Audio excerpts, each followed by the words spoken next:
tiré par les cheveux. Voici une expression française aussi très bien connue, tiré par les cheveux. Alors cette expression veut dire que une explication ou un raisonnement semble être trop exagéré ou difficile à croire, ce qui pourrait laisser paraître que cette explication ou ce raisonnement a été inventé de toute pièce. Alors, les origines de cette expression remontent premièrement dans la mythologie grecque. Alors, dans la mythologie grecque, on pensait que les dieux avaient un certain pouvoir qui leur permettait en fait de tirer les cheveux des humains pour forcer ces humains-là à obéir à leur volonté. L'expression a continué d'évoluer au fil du temps, mais l'histoire cachée derrière est principalement liée à la psychothérapie. Au début du XXe siècle, un médecin nommé Pierre Janet a développé une technique de déduction psychanalytique basée sur les souvenirs et les expériences de l'enfance. Cette technique consistait à quoi? Eh bien, cette technique consistait à tirer les cheveux à ses patients, c'est-à-dire à les amener à se rappeler des événements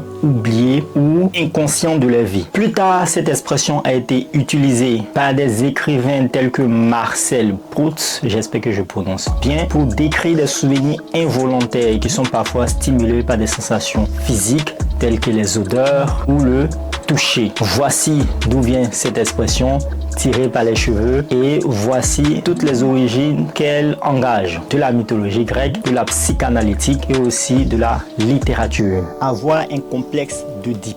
Alors, avoir un complexe d'Oedipe est plus utilisé dans le domaine psychanalytique.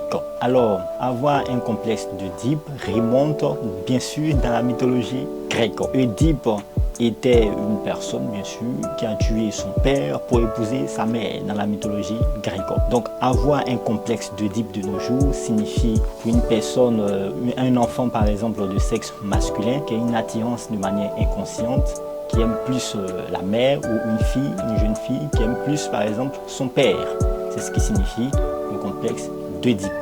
Donc, avoir un complexe d'Oedipe, c'est par exemple un jeune enfant de sexe masculin qui a une forte attirance de manière émotionnelle bien sûr pour sa mère, et une jeune enfant de sexe féminin qui a une forte attirance de manière consciente bien sûr et émotionnelle pour son père. C'est ça, avoir un complexe d'Oedipe. Ça remonte aussi à la mythologie grecque.